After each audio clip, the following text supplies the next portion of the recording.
चलिए हम इंटीग्रेशन शुरू करते हैं। ठीक है, इंटीग्रेशन आपको पता ही होगा क्या होता है। इंटीग्रेशन का मतलब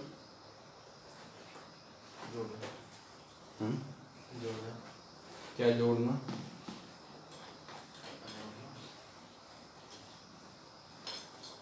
इंटीग्रेशन आपका डिफरेंशिएशन का अपोजिट होता है। अब आपका डिफरेंशिएशन क्या होता था? डिफरेंशिएशन मतलब जैसे आपको पूरी वो दी है वॉल का एरिया निकालना है आपको। उस वॉल पूरे वॉल के एरिया से छोटे से उसका वो निकालना है एरिया, तो वो आपका डिफरेंशिएशन। इंटीग्रेशन आपका उसका उल्टा, अगर आपको ये आपको छोटा सा ये एरिया दिया, आपको स्केल से पूरी वॉल का एरिया निकालना है, तो वो आपका इंटीग्रेशन। ठीक है, तो पुराने ज़माने में क्या होता था, जितने भी ये आपके फिगर्स होते थे तो उसके एरिया के स्केल से इंटीग्रेशन की हेल्प से निकाले जाते थे। मान लीजिए कोई आपके पास ये रफ आपके पास फिगर है ऐसा, ठीक है, आपको उसका एरिया निकालने को बोला होता था, तो हम इसको ये करते थे छोटे छोटे रेक्टेंगल्स में वो कर देते थे डिवाइड। ठीक है, और इन रेक्टेंगल्स का एरिया निकाल के सारे रेक्टेंगल्स का एरिया निकाल के ऐड करते थे। अब ऐसे तो कितने भी रेक्टेंगल्स आ जाएंगे ना, बहुत सारे, तो हम सिर्फ एक उसका रेक्टेंगल का एरिया निकालते थे और उसको इंटीग्रेट कर देते थे। हम एक आपका रेक्टेंगल ले लेते थे, उसका एरिया निकाल देते थे और उसको इंटीग्रेट कर देते थे। ठीक है, उस इंटीग्रेशन की हेल्प से आपका पूरा एरिया आ जाता था। तो इंटीग्रेशन में भी कुछ आपके पास फॉर्मूले हैं। पहले आपके पास इनडेफिनेट इंटीग्रेशन, इनडेफिनेट इंटीग्रेशन। ठीक है, ये आपका इंटीग्रेशन का साइन हो गया। सबसे पहले x की पावर n का इंटीग्रेशन, x की पावर n, और साथ में आपको लिखना पड़ेगा dx, किसके रिस्पेक्ट में हो रहा है। अगर यहाँ पर आपका dx लिखा है तो x आपका वेरिएबल है और बाकी सारे आपके कांस्टेंट हो जाएंगे। ठीक है, अब मेरी बात यहाँ ध्यान से सुनिए, यही ऐसा ही फॉर्मूला मैंने आपको डिफरेंशिएशन में भी लिखाया था, याद होगा ना, D by D x of X की पावर n। ठीक है, तो यहाँ पर x आपका क्या होता था, कुछ भी हो सकता था, अलजेब्रा भी हो सकता था, लॉग भी हो सकता था, ट्रिग्नोमेट्री भी हो सकता था, कुछ भी हो सकता था। लेकिन इंटीग्रेशन के केस में ये जो x है ये सिर्फ आपका क्या होगा, अलजेब्रा ही होगा और कुछ नहीं होगा। ठीक है, और वो भी लीनियर अलजेब्रा, जिसमें x की जो आपकी वो है पावर है वो 1 होगी। ठीक है, तो इसका फॉर्मूला होता है x की power n plus 1 upon n plus 1 plus C का यहाँ पर क्या मतलब है, कांस्टेंट, क्योंकि यहाँ पर हमें इसकी लिमिट नहीं दी कि हमें इसको कितने से कितने तक इंटीग्रेट करना है, तो यहाँ पर हम क्या लगाते हैं, कांस्टेंट। जैसे एग्जांपल के लिए आपने इंटीग्रेट करना है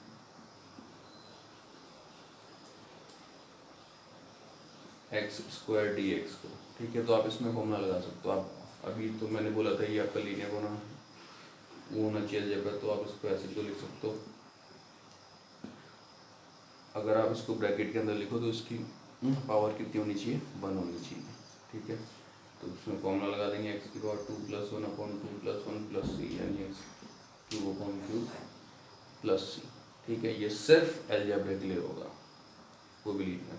और जैसे मान लीजिए ये आ गया एक्स प्लस 1 का होल क्यूब, तो इसमें भी लग सकता है, बस ब्रैकेट के अंदर क्या होना चाहिए, एक्स की पावर 1 होनी चाहिए। एक्स प्लस 1 की power 3 plus 1 upon 3 plus 1 plus सी, यानी एक्स प्लस 1 की whole power 4 upon 4 plus C. ठीक है, इंटीग्रेशन का साइन है। ठीक है, लेकिन अगर ब्रैकेट के अंदर x की जो पावर है वो 1 के अलावा कुछ और आती है तो उसमें आप याद नहीं लगा पाओगे। ठीक है, मान लीजिए आपके पास ये आ गया x integration of x square plus 3 का होल क्यूब, इसका इंटीग्रेशन, तो अब इसमें अभी आप ये वाला फॉर्मूला नहीं लगा पाओगे, क्योंकि यहाँ ब्रैकेट के अंदर आपका x आपका लीनियर नहीं है, x की पावर 1 नहीं है। उसके लिए अब आपको ये करना पड़ेगा, इसका होल क्यूब ओपन करना पड़ेगा। ठीक है, लिख लीजिए इसको।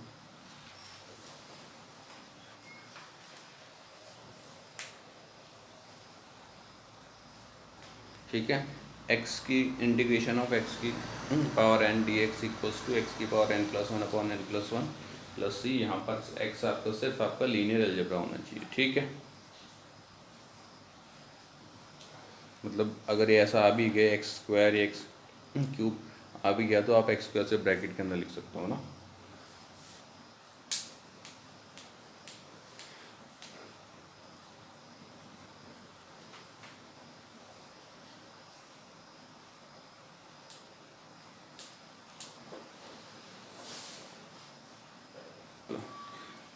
इसमें आप जो है ये वाला फॉर्मूला नहीं लगा सकते हो, ठीक है। यहाँ पर आपको उसका होल क्यूब ओपन करना पड़ेगा, फिर आपको लगाना पड़ेगा। जैसे इसका होल क्यूब ओपन करते हैं, एक्स स्क्वायर का होल क्यूब एक्स की पावर 6, 3 का होल क्यूब 27, ये आ जाएगा आपका 3 इंटू ए इंटू बी, यानी 3 into X square into 3 bracket A plus B, इसको अंदर इंटू, तो आप प्लस है तो इसका इंटीग्रेशन आपका अलग हो सकता है, 27 डी एक्स इंटीग्रेशन अलग होता है।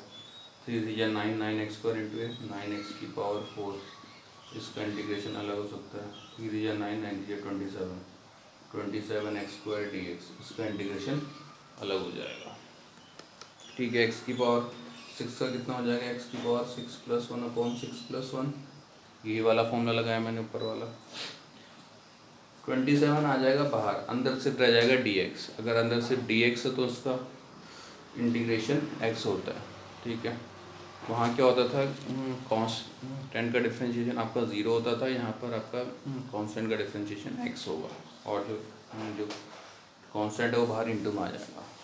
9 आपका आ जाएगा बाहर क्योंकि वो कांस्टेंट है, x की पावर 4 का x की पावर 4 प्लस 1 अपॉन 4 प्लस 1, 27 बाहर आ जाएगा, एक्स स्क्वायर का x की power 2 plus 1 upon 2 plus 1 plus 3। भैया ऐसे क्यों होता है, उसमें x का 0 होता था, यहाँ पे x है।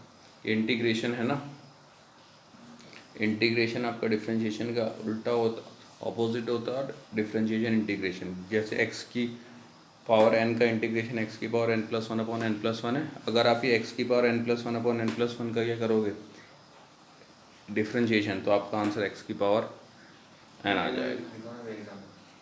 करके देखो उसका differentiation, 1 upon N plus one into में ऐसे ही रहेगा क्योंकि कांस्टेंट है एक्स की पावर n प्लस वन, तो x की जो पावर n था उसका डिफरेंशिएशन क्या होता था, ये आपका n आगे से इंटू में आ जाता था, n plus one into x की power n plus one minus one, n plus one से n प्लस वन कट 1 से माइनस वन, सी का डिफरेंशिएशन 0, तो x की पावर n आ गया है ना। तो आपको ये याद रखना है कि याद करना, फॉर्मूला पता होना चाहिए। या फिर अगर आप कोई डिवीजन रूल नहीं था, वो आपका सिंपल डिफरेंशिएशन था। ये कांस्टेंट, अच्छा वो नीचे था जो कांस्टेंट, ठीक है, हटा दूँ।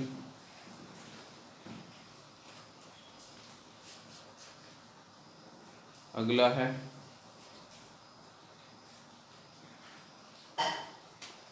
e की पावर x। अब आपको ये बताना है कि e की पावर x किसका डिफरेंशिएशन होता था, किसको डिफरेंशिएट करने में e की पावर x आता था, e की पावर x को ही डिफरेंशिएट करने पे आपका e की पावर x आता था, तो यानी e की पावर x का इंटीग्रेशन e की पावर x होता था। यहाँ पर भी x की पावर जो है वो कितनी होनी चाहिए, 1 होनी चाहिए, ठीक है। मान लीजिए अगर ऐसा आ गया e की पावर x स्क्वायर, ये आ गया तो इसका इंटीग्रेशन ये नहीं होगा, ठीक है। और मान लीजिए आ गया e की पावर x का होल स्क्वायर, नहीं हो सकता, सिर्फ e की पावर x ही होना चाहिए। हाँ x के साथ इंटू हो सकता है कुछ, x के साथ आपका प्लस हो सकता है कुछ, लेकिन उसकी पावर में सिर्फ 1 होना चाहिए। e की पावर x इंटू 2, ये e की पावर x का होल स्क्वायर है ना, इंटू 2 तो हो रहा है x। हाँ सॉरी गुड, बस कितना हो जाएगा, ये कितना होगा, e की पावर 2x हो जाएगा, ठीक है। e की पावर 2x का इंटीग्रेशन e की पावर 2x। अब यहाँ पर एक और चीज़, अगर वेरिएबल के साथ कुछ इनटू में होगा तो वो उसके डिवाइड में भी आ जाएगा, ठीक है। ये भी आगे जाके सीखेंगे, वो तो इसमें आ गया था इत्तेफाक से कि अगर वेरिएबल के साथ कुछ इनटू में होगा तो वो उसके इंटीग्रेशन के डिवाइड में भी आ जाएगा, ठीक है। इसका नहीं हो पाएगा। है ना। आगे बढ़े। अब अगला है 1/x। 1/x किसका डिफ्रेंशिएशन होता था? 1/x किसके डिफ्रेंशिएशन में आता था?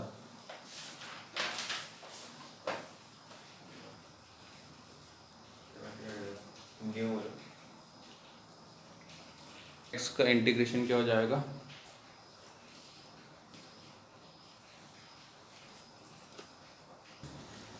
अब है अगला इंटीग्रेशन ऑफ 1/x, क्योंकि 1/x log x का डिफ्रेंशिएशन होता था। 1/x dx, तो इसका इंटीग्रेशन log x। यहाँ पर भी अपॉन में जो x होगा उसका जो पावर होना चाहिए वो कितना होना चाहिए? 1 होना चाहिए। ठीक है, जैसे आपके पास एग्जांपल आ गया इंटीग्रेशन ऑफ 1/x + 3। ठीक है, तो इसका इंटीग्रेशन log, अच्छा इसको मॉड के अंदर लिखते हैं, log mod ऑफ x + 3, है ना। x की इसमें x की पावर 1 थी ना नीचे, तो इसमें तो इसका इंटीग्रेशन log। अब मान लीजिए ये 1/x³ आ गया, x³ या x²। अब देखिए x की पावर वो नहीं है ना 1, तो इसमें इसका इंटीग्रेशन ये नहीं हो सकता log। इसको हमें ऊपर ले जाना पड़ेगा, x की पावर माइनस, या अब इसमें ऊपर वाला फॉर्मूला लगाना पड़ेगा, x की पावर n वाला, है ना। ये कितना हो जाएगा? x की पावर -3 + 1 अपॉन -3 + 1, तो ये -1/2। x की पावर माइनस का 2 आएगा तो इसको यहाँ नीचे लिख लेते हैं +c। ठीक है, इंडेफिनिट इंटीग्रेशन में a की पावर x का डिफरेंशिएशन कितना होता था? d/dx ऑफ a की पावर x, a की power x into log a। ठीक है, तो अगर मुझे इसका वो करना है, इंटीग्रेशन करना है, तो उसको यहाँ लेके आना पड़ेगा, तो ये हो जाएगा a की power x upon log a। इसका इंटीग्रेशन a की पावर x + c। ठीक है, ये नोट कर लीजिए।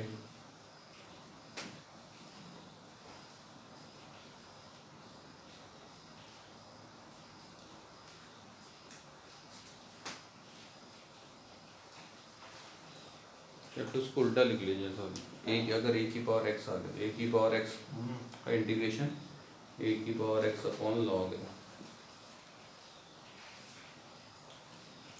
a की पावर x का इंटीग्रेशन a की power x upon log a।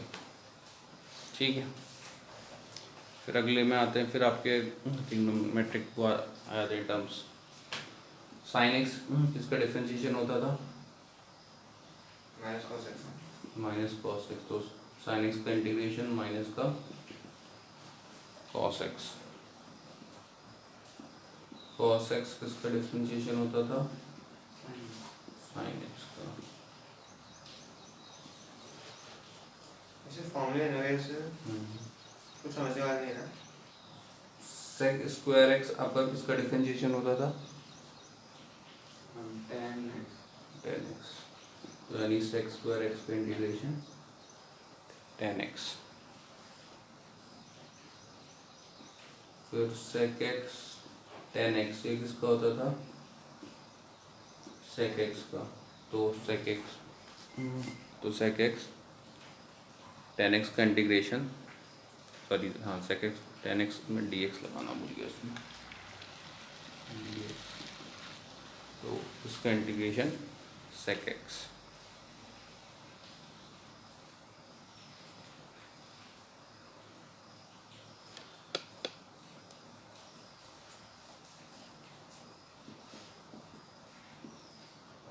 Minus का cos x square x,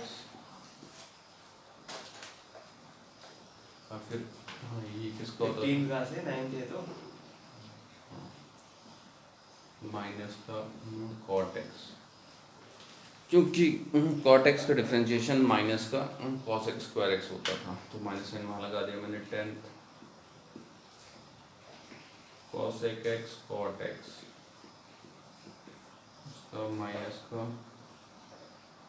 cosec x plus c। तो ये आपके ट्रिग्नोमेट्री के हो गए, ठीक है।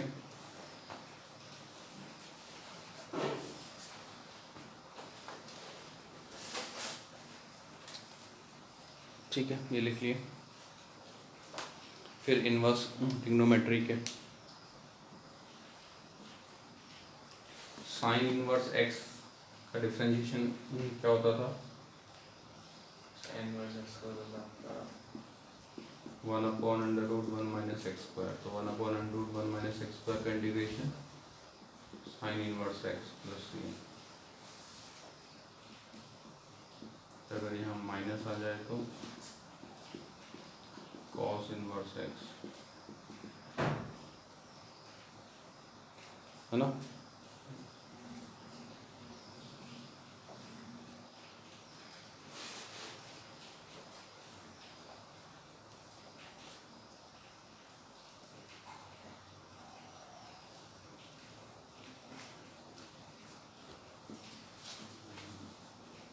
One upon one plus x square है तो tan inverse x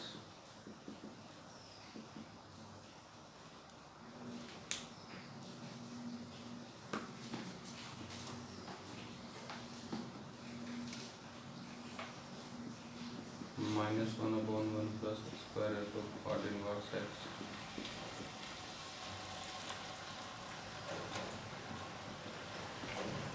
one upon x into under root x square minus 1 sec inverse x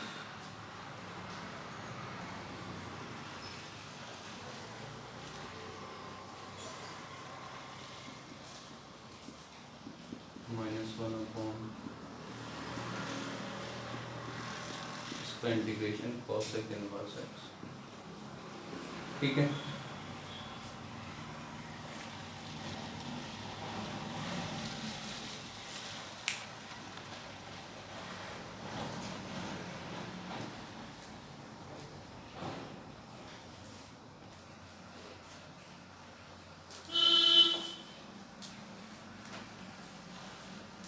चलिए इसकी क्वेश्चन लास्ट नंबर चलता है। इसके कुछ क्वेश्चंस करते हैं। सिंपल है क्या? फॉर्मूला है हमारे पास। एक्स की पावर 4 का इंटीग्रेशन 1/√x का इंटीग्रेशन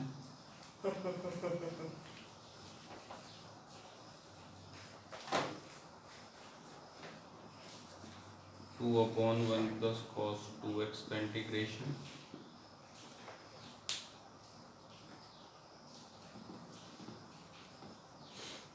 कांस्टेंट क्या रखते हैं? हाँ कांस्टेंट सी रहेगा। क्या? सी रखते हैं ना, हाँ उसकी वैल्यू कैसे रखते हैं, किस हिसाब से? उसको सी की जगह आंसर में हमेशा प्लस सी लगा देना बस। उसकी वैल्यू लिखनी। देखो सबसे पहले ऊपर वाला है, इसमें तो अपने एक्स की पावर एन का फॉर्मूला लगा दिया होगा। एक्स की पावर एन का फॉर्मूला एक्स की power N plus 1 upon N plus 1 plus सी, यानी एक्स की पावर 5/5 प्लस इसको करने का एक तो अंडर रूट आ रहा है ना, तो 1/x की पावर 1/2। इसमें लॉग तो लग नहीं सकता, लॉग मतलब इसका इंटीग्रेशन उसमें नहीं आ सकता लॉग में, क्योंकि इसकी पावर 1 नहीं है, तो उसको ऊपर लाना पड़ेगा। ऊपर जाके x की पावर -1/2 लग जाएगा x की पावर n, x की पावर n का फॉर्मूला x की पावर n प्लस 1/n+1, यानी ये x की पावर 1/2/1/2 प्लस ये 2 ऊपर जाएगा, 2x प्लस c। अब इसमें आते हैं, देखिए अब जैसे हमारे पास वो दिया होता है डिफ्रेंशिएशन, हम उसको सीधे सीधे डिफ्रेंशिएट ही कर देते हैं, इस इंटीग्रेशन में नहीं कर पाएंगे। इंटीग्रेशन के अंदर आपको वो ऐसा लाना पड़ेगा जिसका आपके पास इंटीग्रेशन का फॉर्मूला पता हो, ठीक है। 1/1 प्लस कॉस 2x का इंटीग्रेशन का फॉर्मूला पता नहीं होता आपके पास कि इसका इंटीग्रेशन का फॉर्मूला क्या होता है करके, है ना। तो आपको उसको ये करना पड़ेगा, थोड़ा चेंज करना पड़ेगा, 1 प्लस कॉस 2x का फॉर्मूला लगाना पड़ेगा। तो 11th क्लास में पढ़ा होगा अपने 1 प्लस कॉस 2x का फॉर्मूला क्या होता था, प्लस cos 2x का 2 cos स्क्वायर x है ना। तो ये 2 से 2 हटा 1 अपॉन कॉस स्क्वायर एक्स। अभी भी आपको इसके इंटीग्रेशन का फॉर्मूला नहीं पता है, इसको ऊपर ले आएंगे तो सेक स्क्वायर एक्स हो जाएगा। अब आपको इसका फॉर्मूला पता है, सेक स्क्वायर एक्स आप tan x plus c। हाँ, सेक स्क्वायर एक्स का integration tan x plus C. ठीक है, मतलब आपको अंदर ऐसा बनाना पड़ेगा जिसका आपको इंटीग्रेशन का फॉर्मूला पता हो।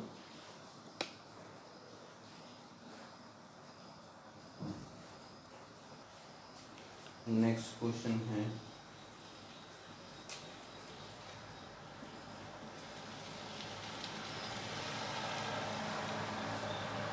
की पावर x प्लस 2 dx, इसका इंटीग्रेशन निकालिए। पांचवा है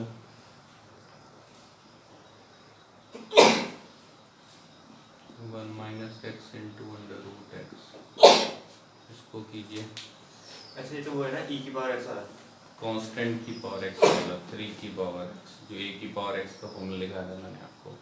3 की पावर x, 3 की पावर x प्लस 2 को आप क्या लिख सकते हो, 3 की पावर x इंटू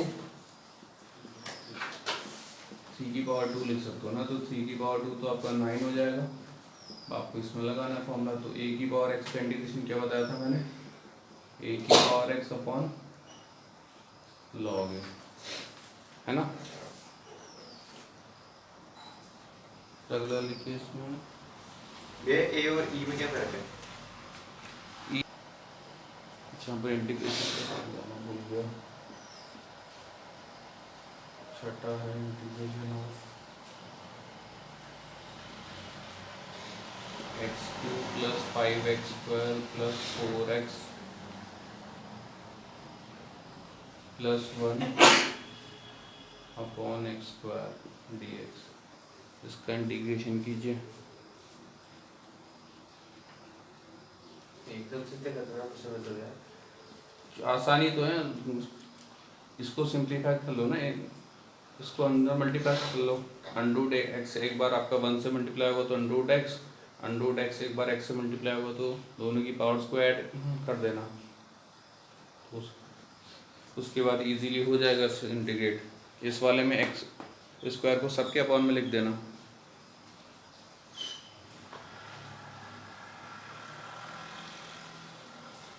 ठीक है, जैसे मैं ये वाला बताता हूँ, याद कर लोगे ना फिफ्थ वाला, उसमें तो इंटू करना है अंदर। 6 वाला इसको बताता हूँ, 6 वाले को एक बार इसको इसके अपॉन में लिख दीजिए एक्स क्योंकि, एक बार 5x स्क्वायर के अपॉन में लिख दीजिए, एक बार इसके अपॉन में, एक बार इसके अपॉन में। तो x यहाँ पर सिर्फ एक ही x बचेगा, यहाँ पर 5, यहाँ पर अपॉन में x, इसको ऊपर ले आना पड़ेगा। यहाँ पर x का इंटीग्रेशन, यहाँ पर सिर्फ 5 का इंटीग्रेशन, फिर 4 इंटू 1 अपॉन एक्स का इंटीग्रेशन, इसको ऊपर ले आना पड़ेगा x की पावर -2। x की पावर 1 का इंटीग्रेशन, x की पावर 1 प्लस 1 अपॉन 1 प्लस 1, 5 ऐसे रहा, dx का इंटीग्रेशन x, 4 ऐसे रहा, 1 अपॉन x, अपॉन में x आ रहा, उसकी पावर 1 है तो उसका integration log mod of x, इसका x की power -2 plus 1 upon -2 plus 1 plus c, तो x square upon 2 plus 5x plus 4 log mod of x, ये आपका माइनस का आ जाएगा 1 अपॉन एक्स, क्योंकि ऊपर x की पावर आएगी ना -1 तो उसका रेसिप्रोकल हो जाएगा। ठीक है,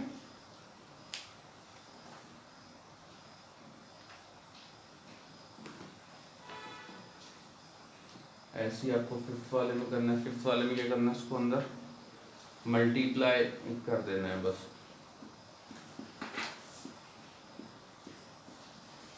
एक बार इससे इंटू होगा, एक बार इससे इंटू होगा, तो इसको हम x की पावर 1/2 लिख सकते हैं, इसको x की पावर 1 इंटू एक्स की पावर 1/2, फिर x की पावर 1/2 रहा, ठीक है, dx